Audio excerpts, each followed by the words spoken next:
этикетки, еще раз подчеркиваю. Да, кумысный продукт у нас пользуется тоже спросом, он на органы лечит покупательную способность кумыса башкирского традиционного. Объяснять людям, что это кумыс, а там кумысный продукт. Если ему нравится этот продукт, почему бы не покупать? Но это надо именно поднимать культуру кумысолечения, кумысопития. Мы, в принципе, этого добились в Башкортостане. Я хотела спросить, у вас есть закваска? По закваске. Закваску в Российской Федерации, к сожалению, если работать в промышленном масштабе, подчеркиваю, это проблема.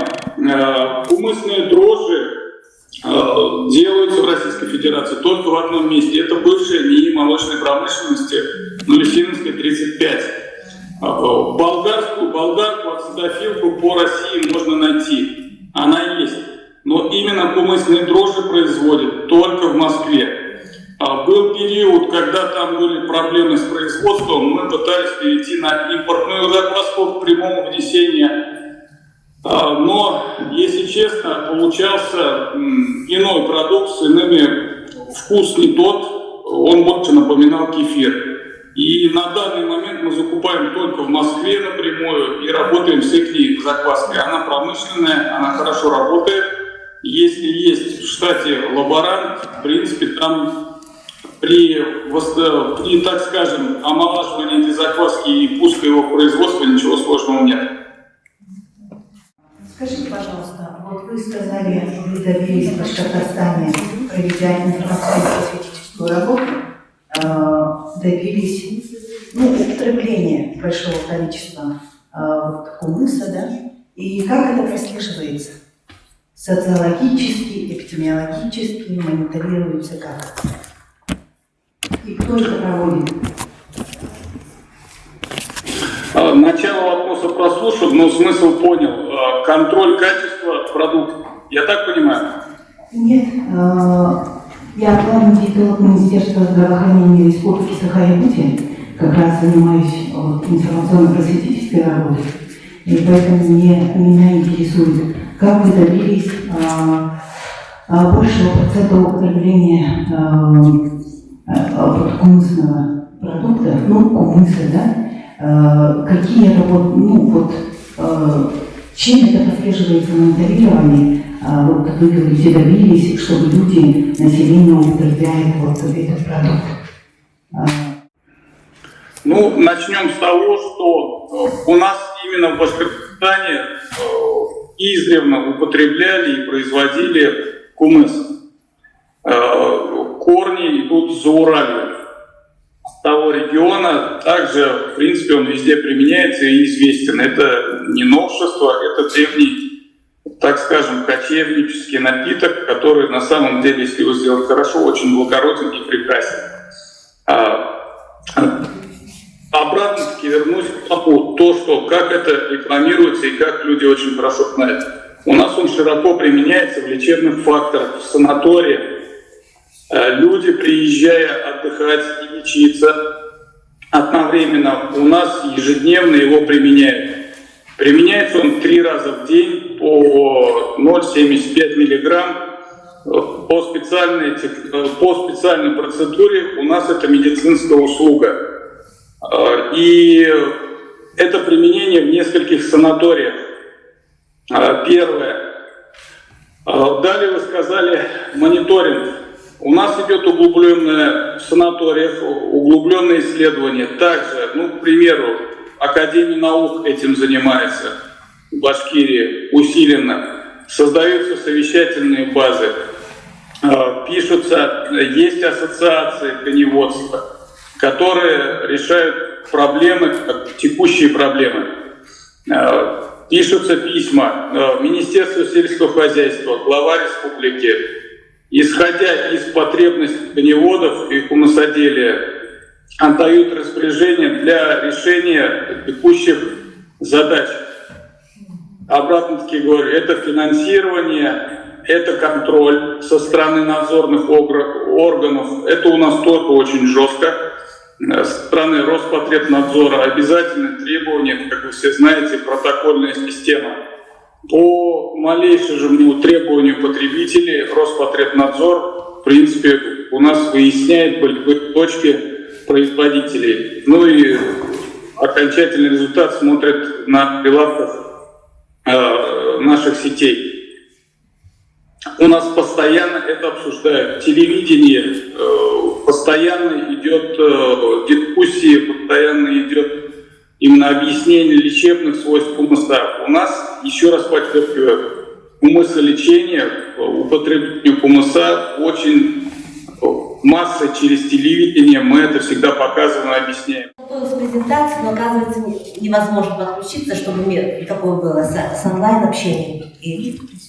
Нет, есть презентация, но просто невозможно, сказали, включить. Ну, что я хочу сказать, что вот нашей территории, нашей республики, занимающей 1/5 России, которые больше всех содержат именно табунных лошадей, 70% лошадей России находится у нас. Мы до сих пор не имеем закваски. Так думала я, что мы одни не имеем. Но сейчас вот только в разговоре я поняла, что и в Татарстане это тоже больной вопрос, и в Башкирии я тоже поняла вопрос больной, потому что они получают заквасочные культуры из Москвы, как я поняла. Вот. Поэтому это очень больной вопрос, оказывается, и мы тут не одни. Ну что я хотела сказать, что мы все знаем, что его целебных, диетических, лечебных свойств хумуса, на этом я не буду останавливаться. Якутский хумус был досконально изучен еще в прошлом веке, в 70-х годах, нашей Амосовой Татьяной Васильевной, которая подробно изучила весь биохимический состав, продуктивность наших капел, зависимость от кормления и тому прочее. Но открытым остался вопрос именно микробиологический. Вы знаете, что хумус, конечно, действует на человека в нем, что он содержит живые микроорганизмы. Самое действующее вещество вот от хумуса у нас находится закваски. Они живые микроорганизмы. И когда мы употребляем, они вот входят и именно регулируют всю микрофлору и повышает иммунитет. Этим действие хумуса, ну, в общем, действенные свойства. Мы вот на протяжении скольки лет, 5 лет, наверное, начинали вот с фестивалей хумуса, который организовала наша мэрия. Где-то вот 5 было у нас фестивалей, вот начиная где-то с 3-го мы стали собирать этот биоматериал. Хумус, который приходил вот всех участников фестиваля, хумусопроизводителей, поступал к нам, и после анализов мы его забирали. Естественно, как люди любопытные, было интересно, сколько же в нашем хумусе, мы такой анализ не проводили в жюри, да? Сколько содержится полезных микроорганизмов. Вот. И вот в результате изучения мы выделили множество молочнокислых бактерий. И вот из них мы выбрали, вот как букет цветка, я говорю, да? Сколько в нем разнообразия цветов, вот самые такие, которые именно характерны для нашего хумуса, которые обладают именно антагонистическими свойствами, вот устойчивостью. И вот мы выбрали и идентифицировали. Из чего вышло, что при изучении микрофлоры нашего хумуса в ней преобладают ацидофильные палочки, то есть где-то процентов 75 занимают. Немножко процентов уступает им болгарская палочка. И, конечно, они идут в ассоциацию с молочными дрожжами. Вот. И, хотя вот мы изучали литературу, и чем отличается наш хумус по составу. Монгольский хумус, ну или по литературе, говорю, башкирский, вот этот казахский хумус. У них в основном преобладает болгарская палочка, там палочки лактохельветикус и тому прочее, да? Ацидофильные, я как поняла, только преобладают в нашем хумусе, вот, ацидофильные палочки. И мы вот выделили оттуда дрожжи. Вот что интересно, вот сейчас сказал наш коллега из Башкортостана, да, что проблемой является дрожжи, да? А мы вот выделили именно из нашего хумуса молочные дрожжи, и они называются клависпора люцитения. Таких нет в составе других хумусов. Вот я смотрю, да? У них сахаромицетис лактис, там, эти хумус, этот кефир, по-разному называется, но они еще от времени тоже немножко дифференцируются. И вот то, что интересно, что и наши вот микробы, в отличие от них, да, они очень антагонистически сильные. Вот эти исследования проведены не только нами, они проведены совместно с Московским ведущим институтом микробиологии и эпидемиологии имени Гавричевского, Роспотребнадзора. Вот просто мы сперва, конечно, просто на таких договорах, без договоров с ними, просто заинтересовала я их хумусом нашим, да, и вот выделили культуры, и потом они заинтересовались и тоже вошли в наше это самое, им просто понравились наши эти бактерии, и они вошли соавторами нашей закваски, вот, они соавторы этой этих заквасок. И мы эти закваски, самое главное, что дали им паспорт, дали им справку, зарегистрировали. И самое главное, вошли они в состав всероссийских и государственных коллекций нормальной микрофлоры. Это очень большого значит. Этого у нас никогда не было, что они как признанные. Зашли, вот как для производства кисломолочных продуктов еще прямого внесения, да? Потому что не всякая культура предлагается для прямого внесения, потому что они сильные по себе. И вот то, что наши высокоактивные, и в то же время они высокоустойчивые антагонисты хорошие, они заглушают рост известных патогенных микроорганизмов, вызывающих пищевые токсикоинфекции. И самое интересное, что они антибиотикоустойчивые, вот эти наши штаммы. То есть их можно, например, кумыс, применять при антибиотиколечении. Вот потому что, когда лечится антибиотиком, она убивает все микрофлору. И хорошую, и плохую с патогенами вместе, особенно в телах лактобактерий. А вот наши кумысные вот эти бактерии, они именно устойчивы к антибиотикам. Вот это тоже их нехорошие качества. У них очень хорошие технологические качества. То есть они быстро работают, сквашивают молоко и тому прочее. И вот, я хотела тут показать и паспорта их, и все такое. Вот сейчас давайте попробуйте, вот кумыс девочки, который делает наша вот Юскатен по своей традиционной технологии, но по нашей закваске. Сейчас вы скажете. Спасибо. Вот. Попробуйте. Это у них технология своя, традиционная, но использована наша закваска.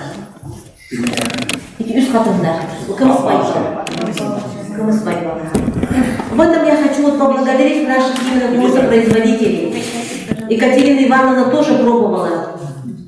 Да, и этот Марк Прокофьевич тоже один раз пробовал, по-моему, у вас натянулся, это тоже неудачно.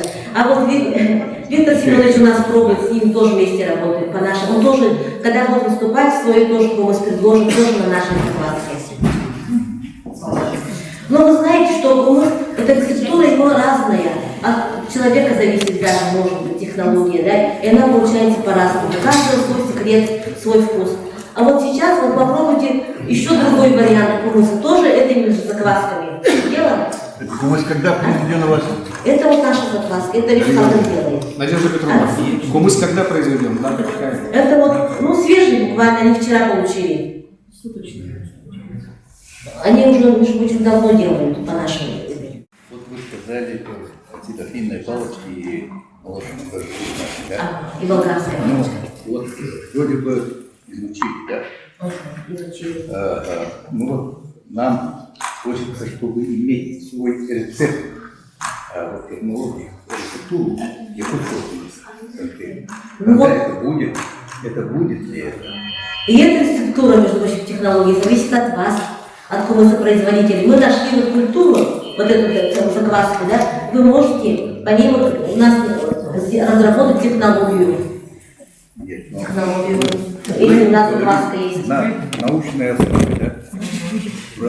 Будет будущее. Производство наше, да? Мы должны иметь все-таки местную какую-то рецептуру, да? На основе вот как раз, вот эти как вы заквасок. говорите, заквасочный материал. Да. Да, вот эти бактерии. А так-то мы знаем, что в кумысе участвует ацидофильная болгарская молочная дрожжи, так?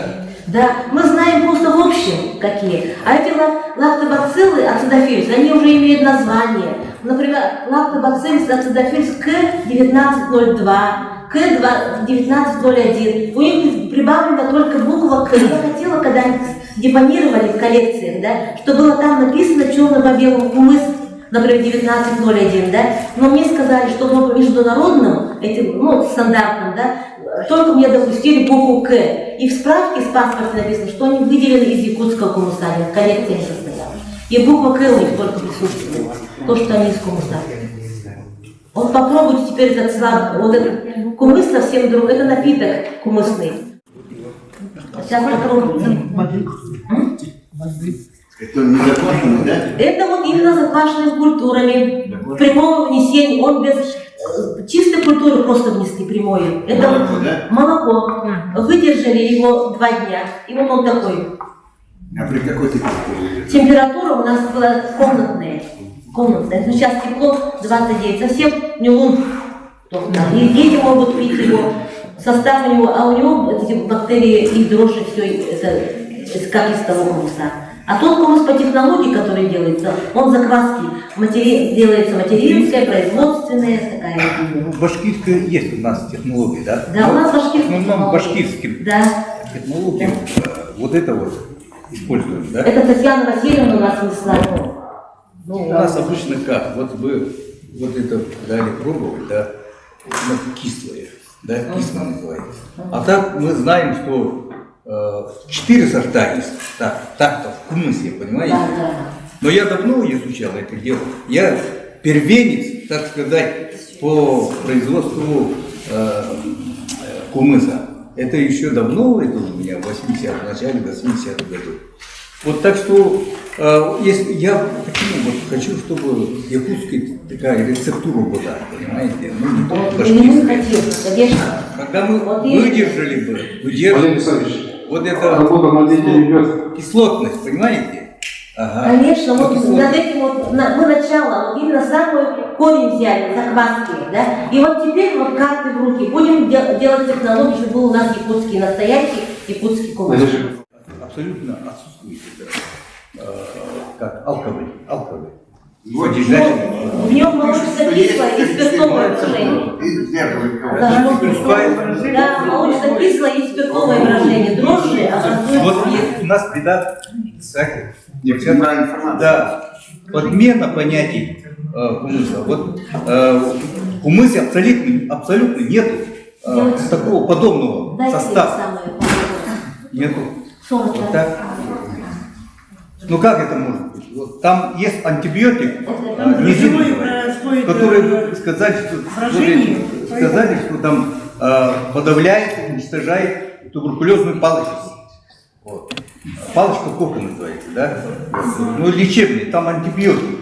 Тогда как это могло? Тогда вот это алкогольно содержащие вещества там не может.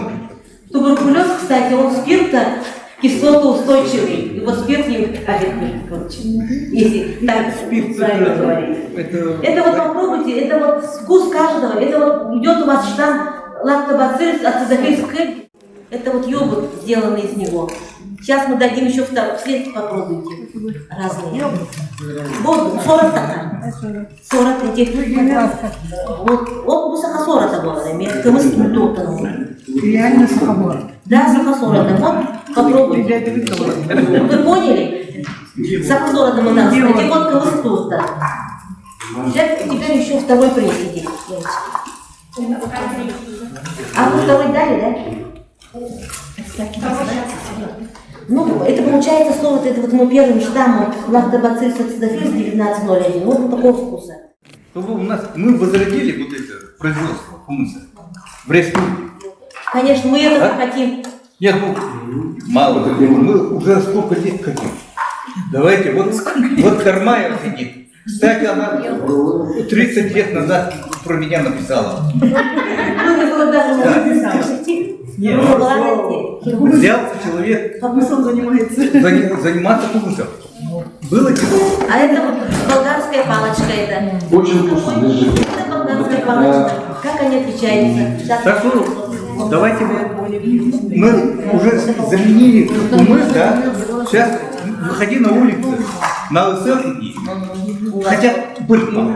Вот это ужасно. Я вот я в шоке. Вообще Я не Надежда Петровна, спасибо большое. Давайте. У нас закон.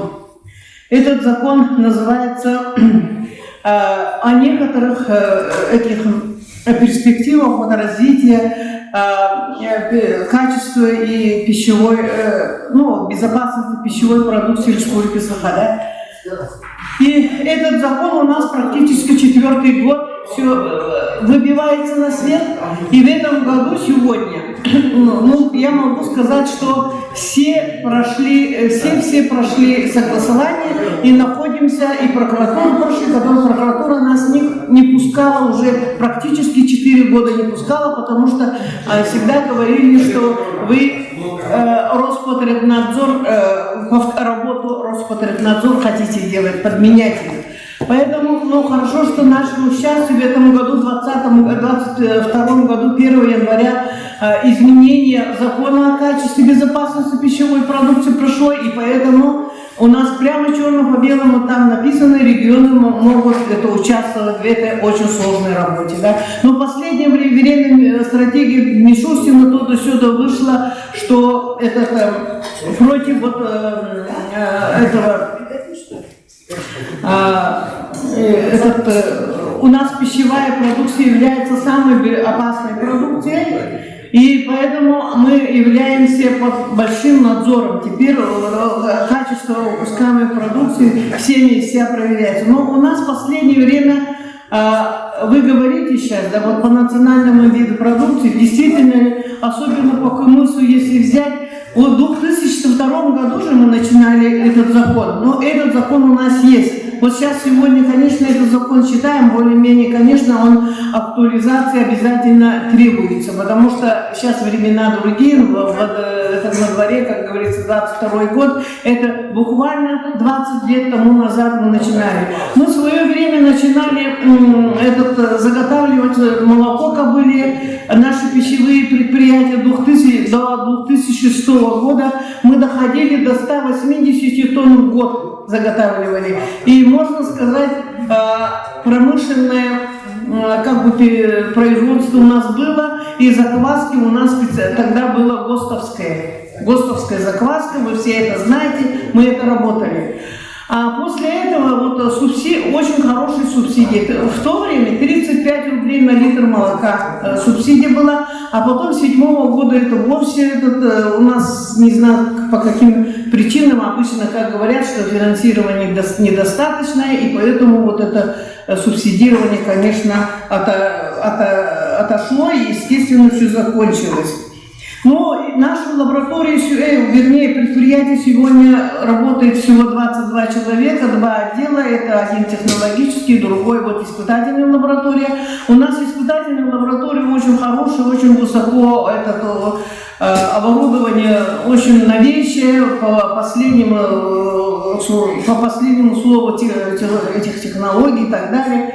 Вот в НИМИ приезжали у нас и похвалили, что у нас очень полностью мы без проблем, ну, конечно, не без большим трудом, но мы должны пройти аккредитацию этой лаборатории следующего года. Наши специалисты уже выезжают, учатся, как пройти эту аккредитацию.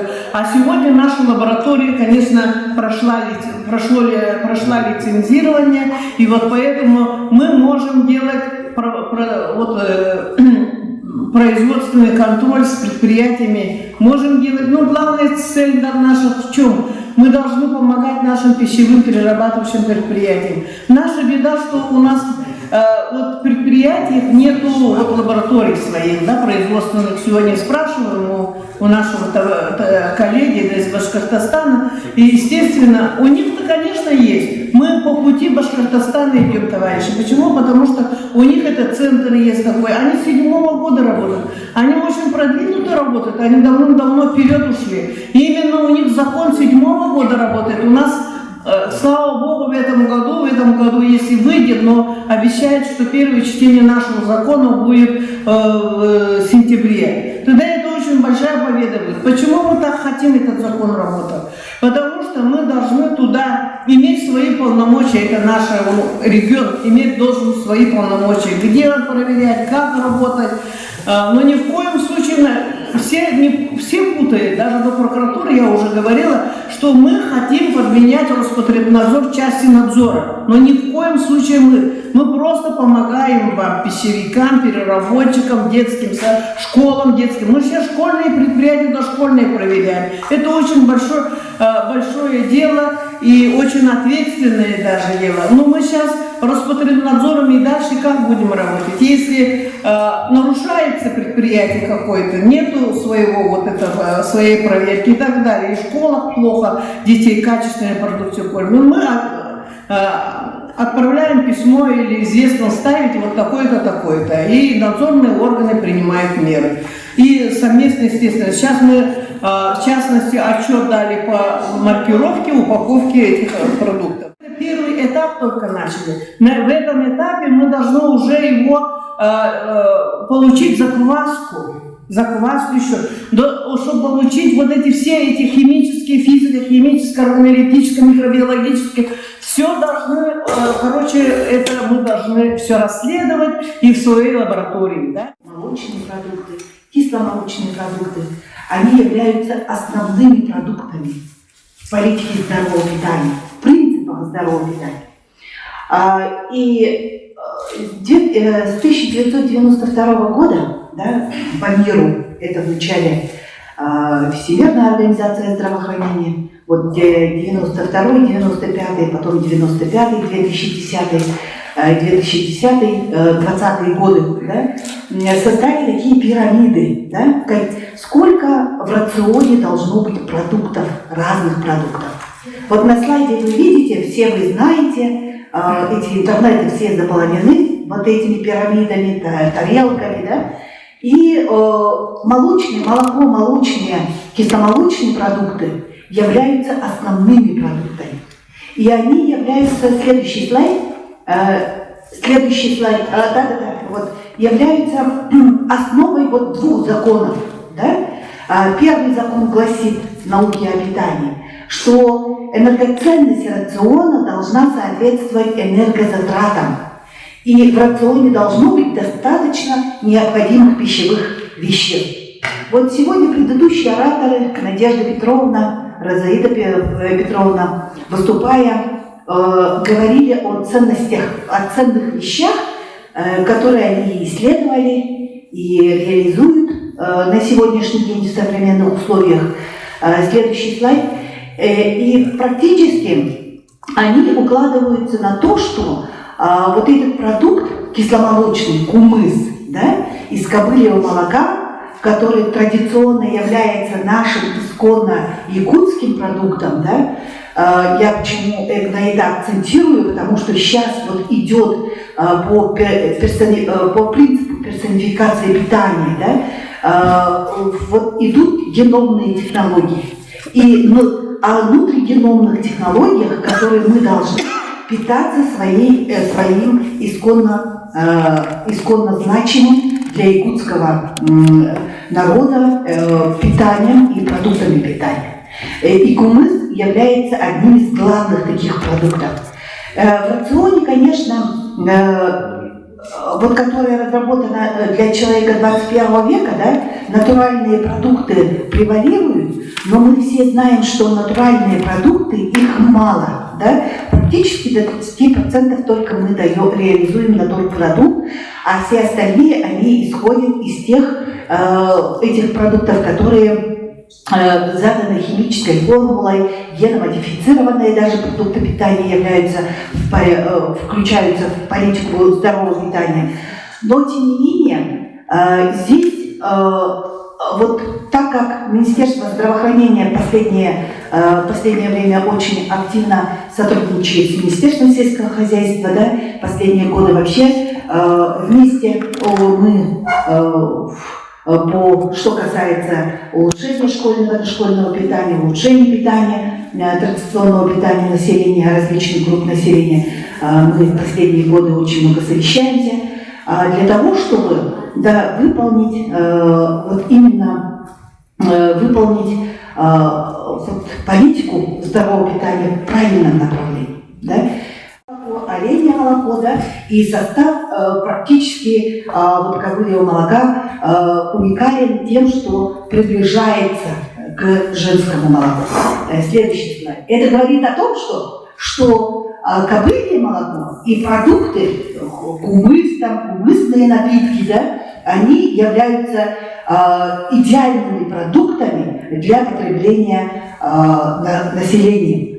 Правовые документы, которые давно уже 20 лет назад начали сотрудничать с Министерством здравоохранения, Министерством сельского хозяйства, да, и образования. Мы сколько вместе проводим.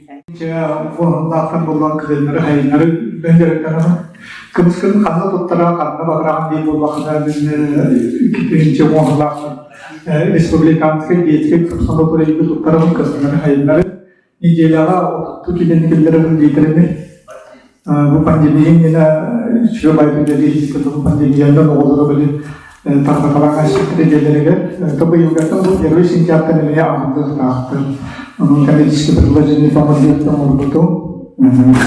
Ondan karşılıklı hep son anın içinde tutkular ondan olana altın ağırlığı törüp ondan bir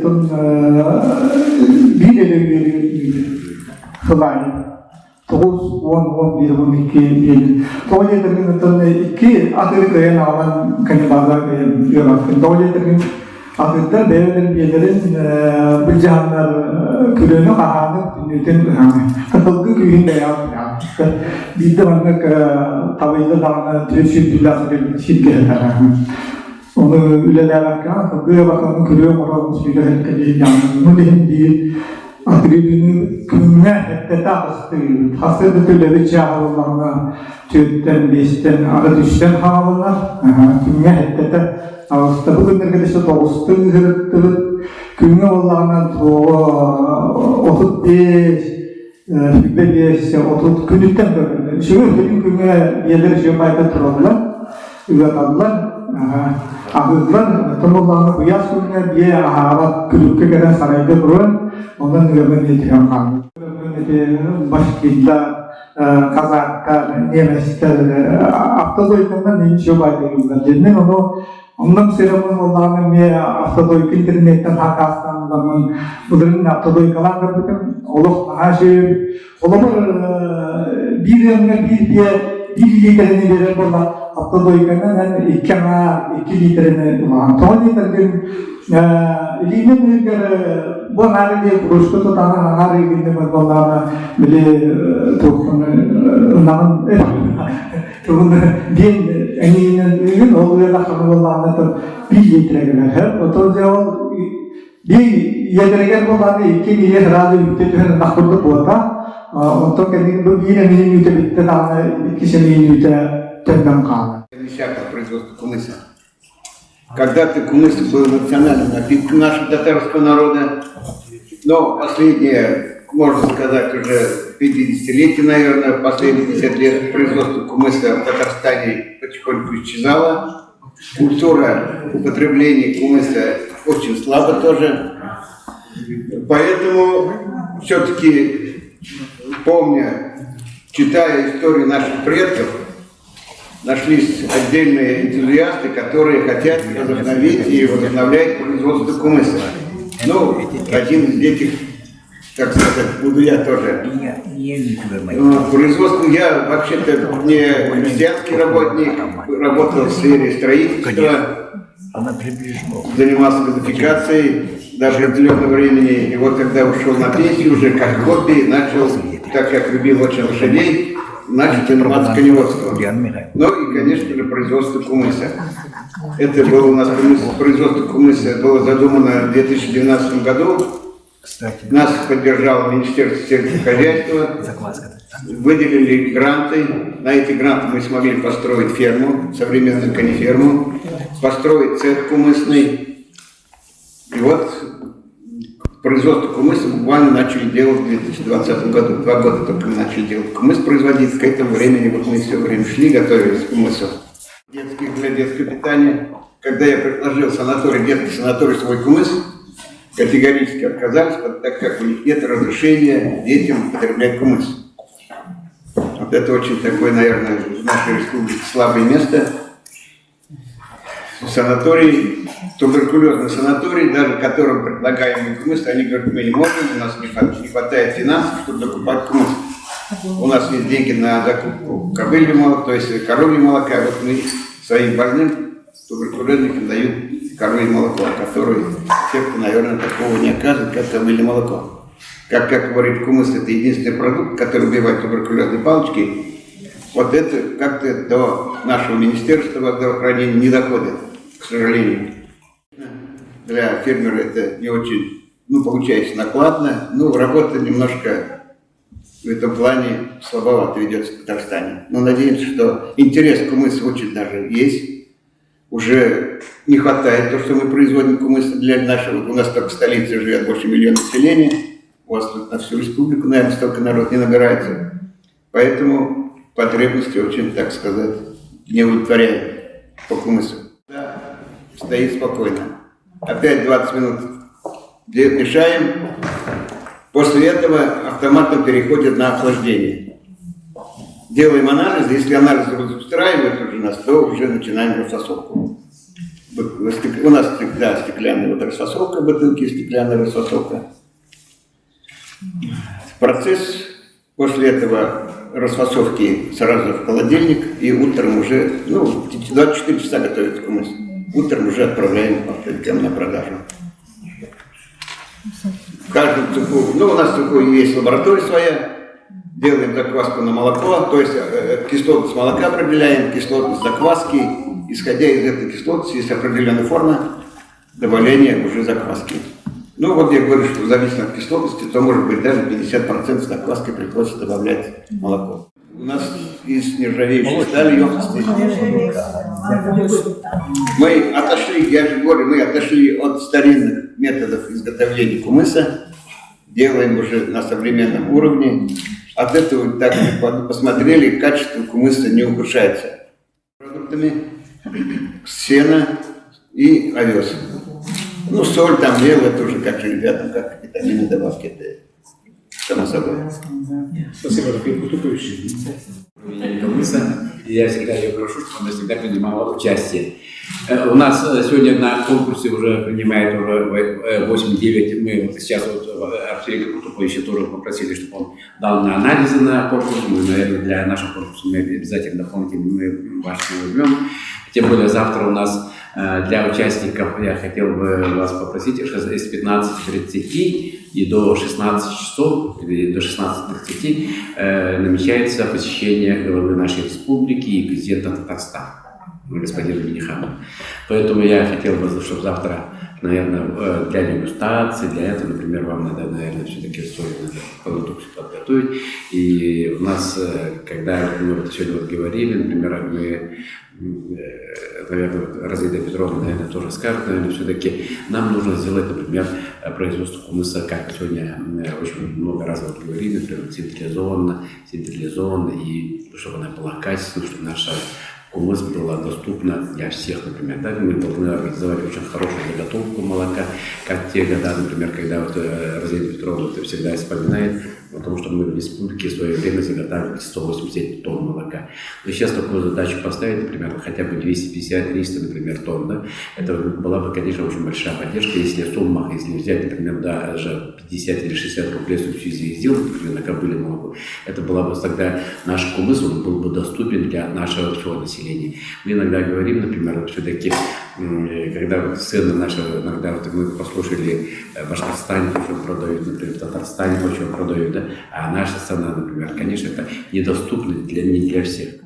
Наш исконно традиционное занятие – это производство для якута. Якуты – это самый древний перевод.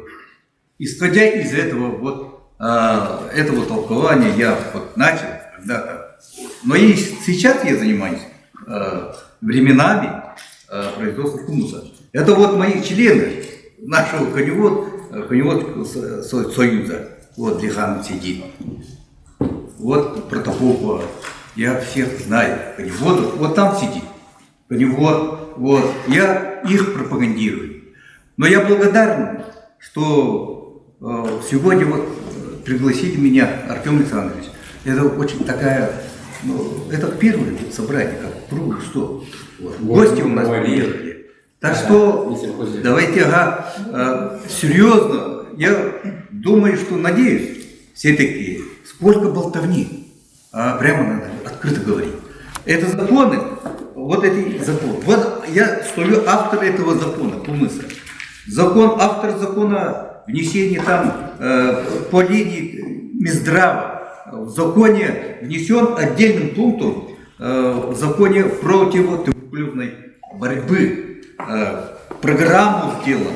Я показал сейчас, Ульяна Михайловна, молодец, человек другой отрасли, но, кстати, по здравоохранению. постоянно пропагандирует про наш кумыс. Ну, не только наш кумыс, а кумыс в России признан как национальное богатство для России, понимаете? Вот. Но якутов Россия больше всех знает. Москвичи больше всех знают про нас. Потому что у нас, сказали уже, самое большое количество лошадей. Так же? Вот. Так что я надеюсь, что все-таки Артем Александрович вот собрал вот этих всех заинтересованных, так называемых людей. Надеемся, что давайте друг друга не тыкать же. Я наслышан, я абсолютно прошел школу, страшную школу, зависти и так далее. Петр Семенович, я знаю давно, это молодой человек, считал себя технологом, вот. Но Леонид Николаевич тоже молодой человек, но мы общаемся, ненавидим друг друга, но стараемся уважать друг друга. Давайте усилим все, и вот ученый у нас главный, давайте все, так сказать, постараемся возродить вот это наше, так сказать, уже начали, оказывается, я рад, что Тарабукина Надежда Петровна начала. Кстати, это благодаря нас, Союзу Таблончику.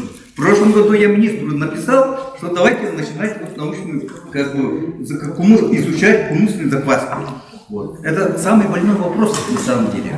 Вот спасибо вам, будьте здоровы. Кумыс – это социально важный продукт питания. Это самый главный продукт питания. Потому что я был технологом, общепите тоже, представляете? Я знаю все рационы, так сказать.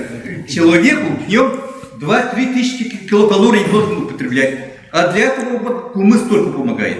И если вот мясную продукцию мы любим, да, мы обязательно должны употреблять параллельно кисломолочную продукцию. Так же, Лена Михайловна?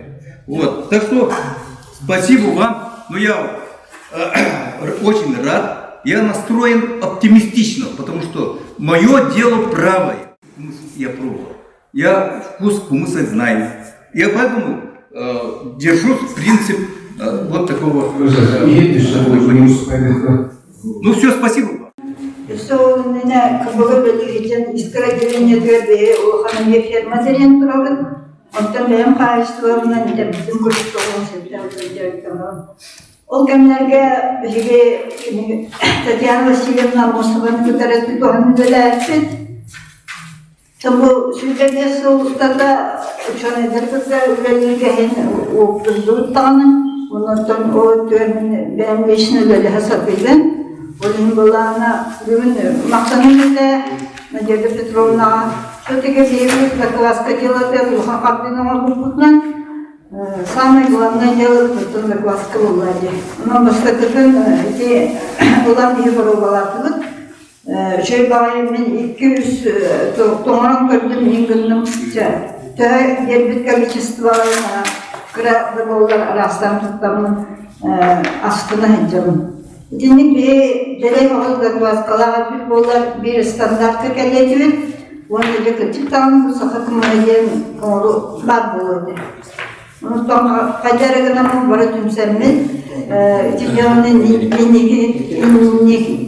инегеден неге сағарыды қырдыңнады, оны тобу ұяны механына әрпеден күрді түрге дектіңнады.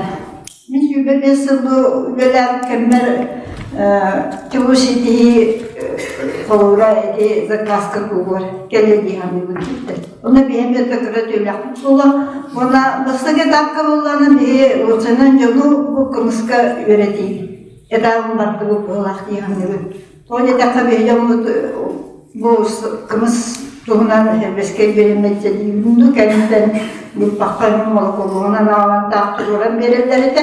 Онтан болғаны де өкізі күмісті аты біткен көпсетейдеріген боланlar bir seminari kulağını bitiretibitnan uluğu var. O tümüverdiğinler bu bilgen öğrendiler. Kımız antanılar, kımız tuhatın bildiler. Bir diyor kurdu bu belirsa bir şey kurdu davut uğan köylektir. Ona nihanıgın propaganda men orukkanada.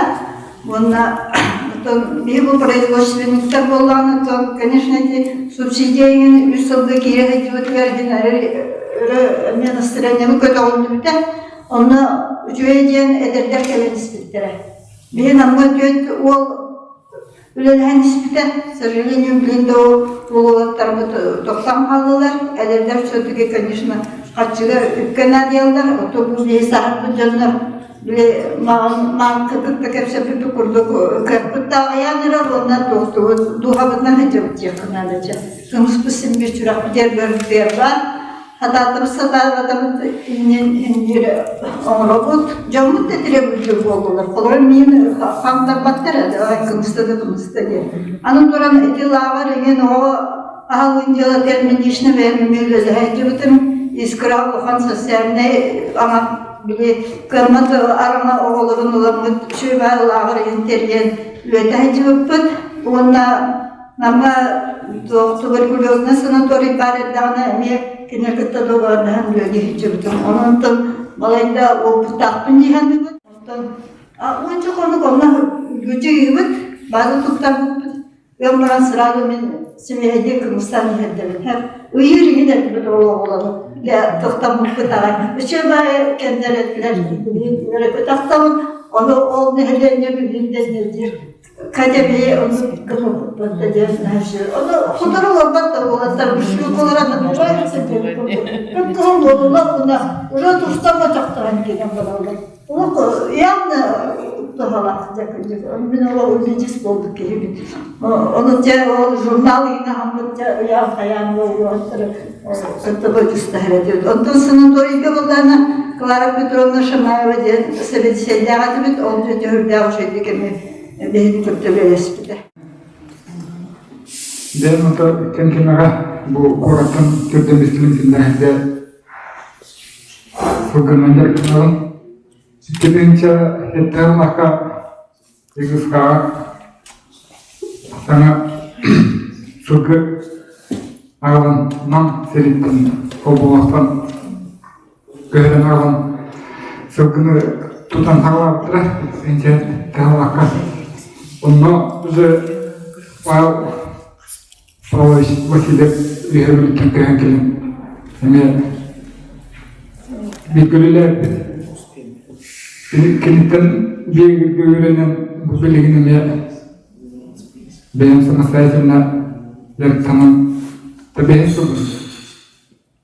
bir öğrenen yaratan atımın oğlak bir kıvakıra olay benim entuziyast duha tutan yaratan avını ağam urut kırarda serga oldu hizası Antonette Brangalan Kırıkte yurtum saham buran yarıkının yarıkının Ağam halkı edildiğin Toktan Kırın saham buran Sihın namı yarıkıya Anto Sılgını Turis bir üyenin Rumusunda Tanrı harga bu Bilin kutuk Bilin kuruları Tırnavi tuver Körüler subsidiye kutuk. Subsidiye körükler vardı. Onu da büyük tutar tutlarından nehleklerine onun üzerinde tutan kınav tutar kutuk. Tutuk var. O şaka John Jarıklarından tabi yüce deleyen, kırmızı deleyen sığınıkla detühünde John İhide emye kayıt olan. Bugün sığına bir kımıklarına her bir insana vardı. Bu Kur'an vahnelerin yapıp takar 1 litre kımız 2 hak. Toys litre ngara. Tütme litre. Tapi bu vaktu Tataristan'dan henüz kehi objek Kemarin itu literan lima itu orang. Allah dikira itu bahwa literan biar orang itu boleh berangkat. Tidak. Namun sekarang itu tahu kesulitan itu subsidi kerja itu orang terjun dari tanam baris. Bilingin tabu entuziastlar da gerektiğini. Hamlık. Kemudian itu berubah taraf bina nah restoran itu waktu kemudian karena itu dulu kendi бюджетные аксадесины. Да, Максим Иванович, и частные организации вы представляете или какую организацию? Bilingin kemnya yang sekarang Üleliğin Lavan Devin onu tam Yeniska Mehe Gümleher bir olaydı. Tamam. Так, сегодня такой хороший день, да? Завтра у нас будет юбилейный цех, посвященный столетию нашей республики. И я стою на трибуне и с кумысом в руках. Это же мечта вообще. Даже ни в одном прекрасном сне, наверное, мне не приснилось, что я буду на трибуне стоять и пить кумыс, который произвел мой работник. Да? Работник. И кажется, один из лучших кумысов нашей республики, наверное. Я хотел бы поблагодарить прежде всего Фасахова Рафаэля Кутуповича за то, что из такой дальней, все же далеко очень дорого приехал к нам, даже со своей продукцией, и принимает участие в нашем круглом столе. Мы сейчас только посовещались, я опоздал, потому что монгольская делегация была, генеральный консул, и торгпред были, и заместитель председателя правительства, министр, и вот задержка произошла, а так должен был сделать доклад как бы раньше, чтобы дать немножко повод для разговора. И сейчас хотелось бы тоже отметить, что мы здесь собрались для решения многих таких проблем, и об этом совещании мы еще в Уфе где-то в мае, да? В мае, находясь в Уфе, председатель правительства Тарасенко нас возил в Уфе, мы были в уфимские хозяйства, посмотрели, как они очень слаженно работают и делают, производят и кумыс, и различную продукцию производят, и достаточно неплохо зарабатывают и живут там. Ну, даже сказать, у них бюджет Министерства сельского хозяйства 6 миллиардов, да? А наш бюджет 15 миллиардов. У нас мы производим на 26 миллиардов, они производят на 186 миллиардов продукции. Это о чем-то говорит. Да.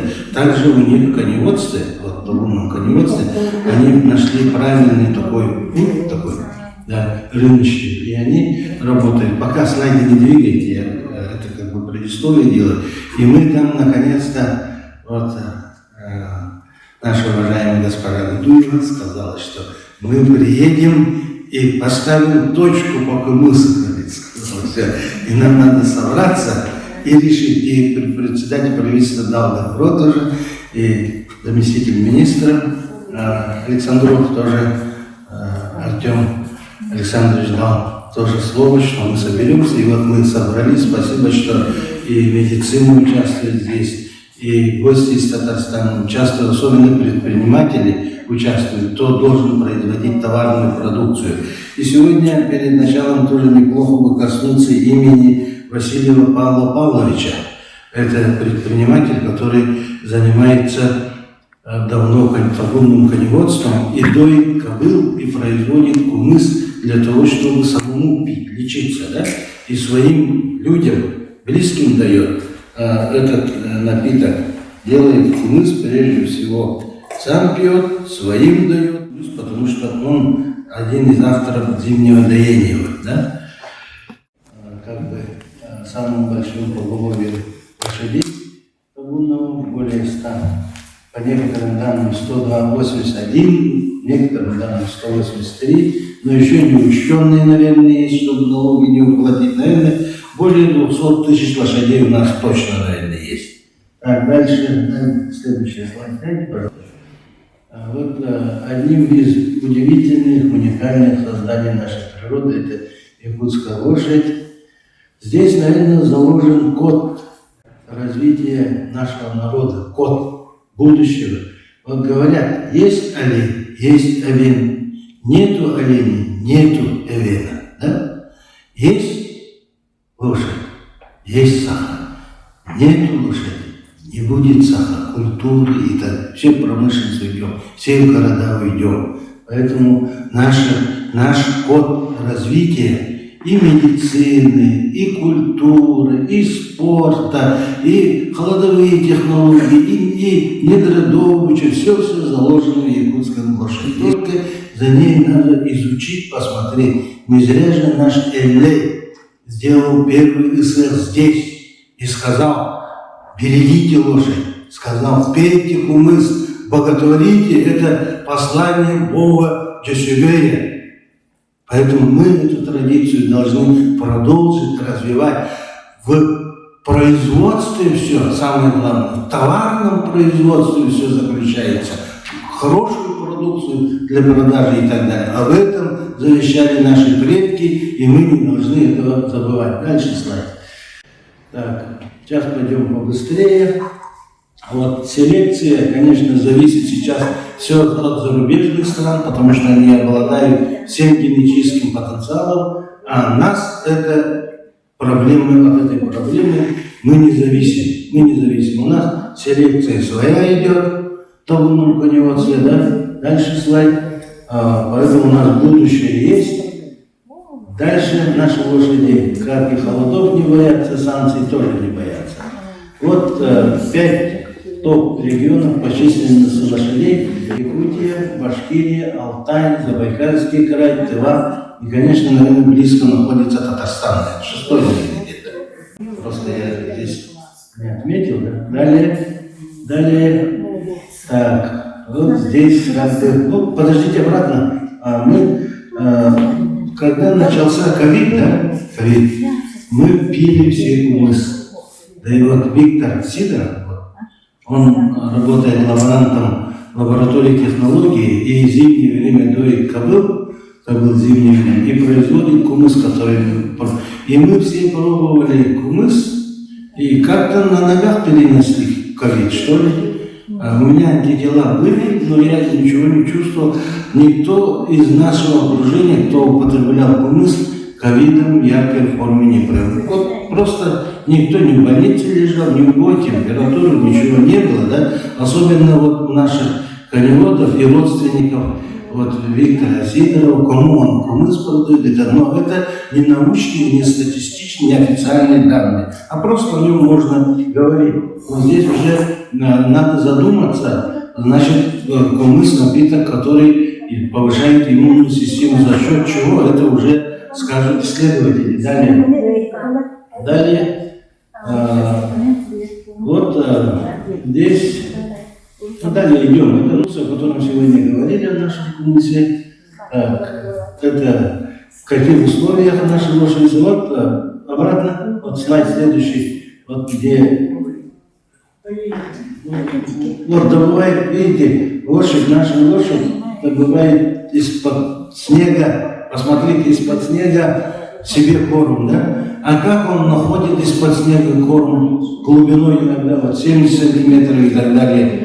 У него физиология, как у белых медведей. Белый медведь находит тюлень, также он находит отаву. Алас заходит и все подряд не копает, а точно знает по запаху, где, в каком аласе есть отава, где она лежит, находит и только ее берет. И заметьте, лошадь воду не пьет. У нас нет проруби нигде, все замерзшее, а он потребляет что?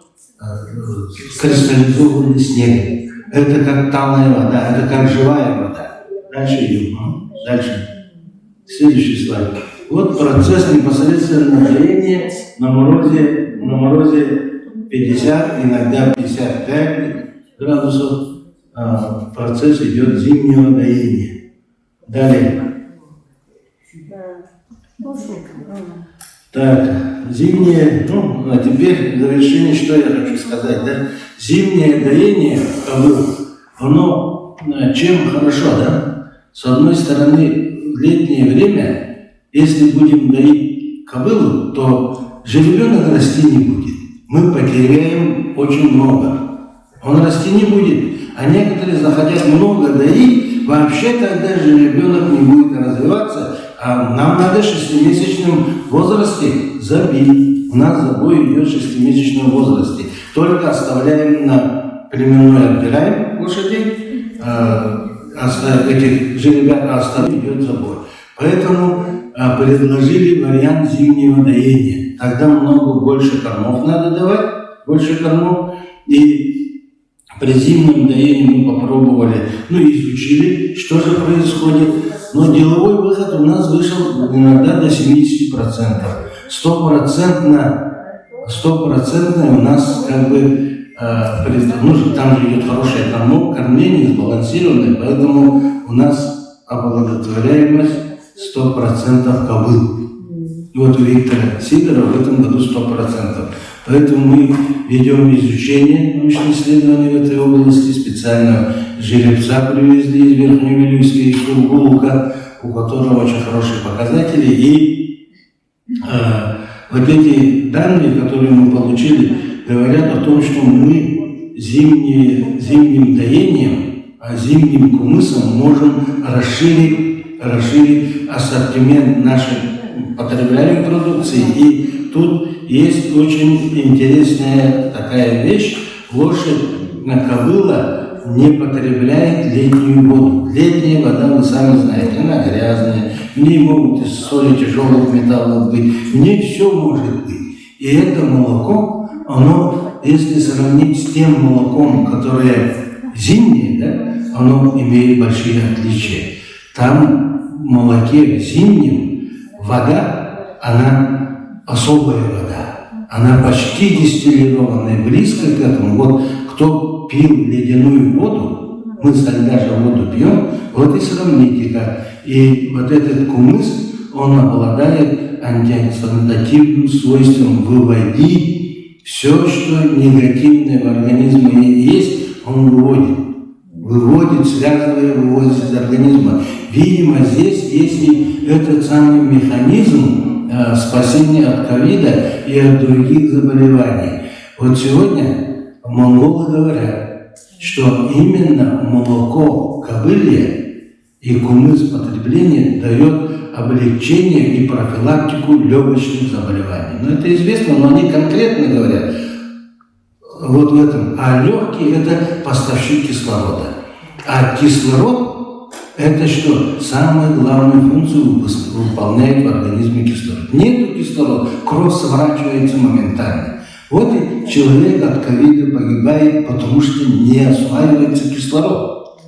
Также и кумыс, поэтому полученный в зимнее время, обладает особым свойством. Это опять же дар богов наших, Есегея, нашему народу, чтобы мы получили дополнительную продукцию, дополнительный кумыс, который бы дали бы не только нашему населению за его пределы России и еще дальше. Изучать это молоко надо. Это молоко, мы знаем, что это молоко является чем? Это молоко, зимнее молоко полезное, а кумыс целебный. Вот такой даже девиз можно использовать. Но, конечно, рынок все делает свое дело. Если мы хотим выйти на рынок, ручное доение уже нельзя. Машинное доение. А как зимой доить? Опять надо технологию придумать. Десятилетия науки и технологий. Мы должны это, ученые разработали, сделать. Очень много работы. Предстоит нам. Поэтому вот сегодня мы собрались, и вот представитель из Татарстана говорит, что вся переработка на нержавейке, это на специальном оборудовании, а многие сейчас производят, что пластмассовых посудах, кто-то производит эти семейные посуды из кожи, кто-то деревянные бочки производит. Но вроде вкусно, это для себя можно производить. И для нелегальной, нелицензионной продажи можно. Понимаете, да? Но этим далеко мы не уйдем. Если хотим далеко идти, то нам надо товарная продукция наша лицензированная должна быть, аккредитированная должна быть. И хорошая реклама на нее сделать. Поэтому вот мы сегодня собрались, все мы говорим в одном, да?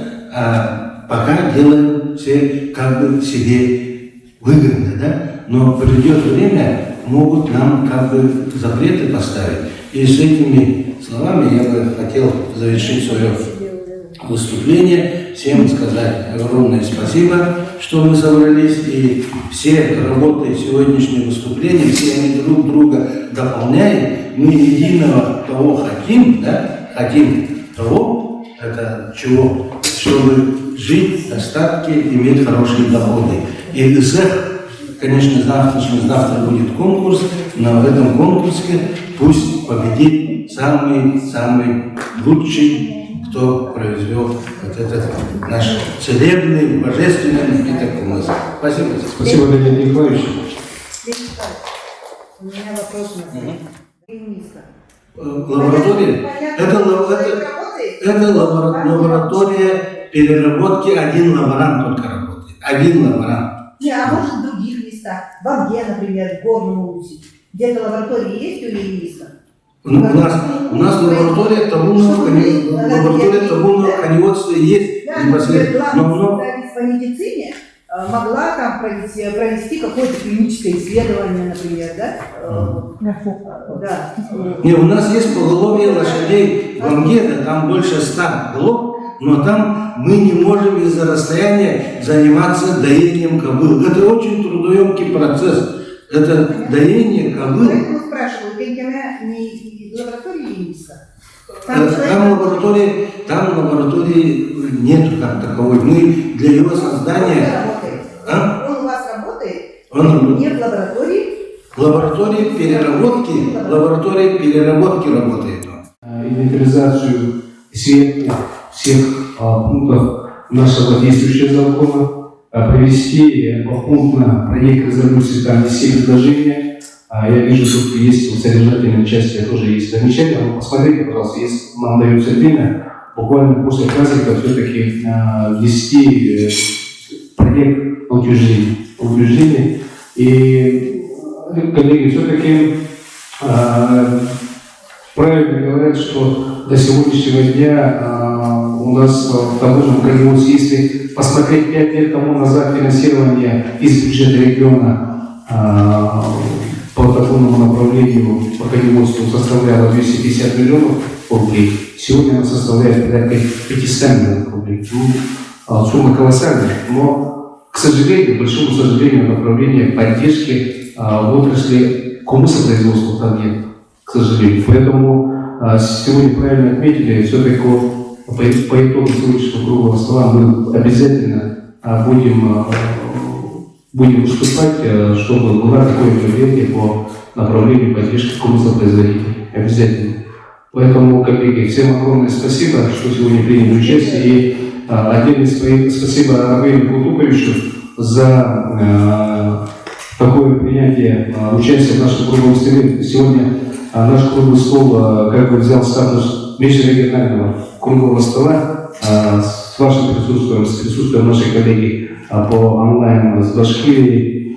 Поэтому мы очень рады, что мы в этом таком скромном ключе мы сегодня составили такой проект и между собой обговорили, обменялись мнением. И я думаю, я очень надеюсь, что положительное отражение буквально будет очень быстро. Мы должны заниматься тем, что не отложить то, что мы, возможно, решить сегодня на завтрашний день. Поэтому, Ульяна Михайловна правильно отметили, да, быстрыми темпами как-то с нашими нормотворчеством, с нашими коллегами все-таки завершить эту работу и начать в рамках мероприятия агропромышленной нашей программы.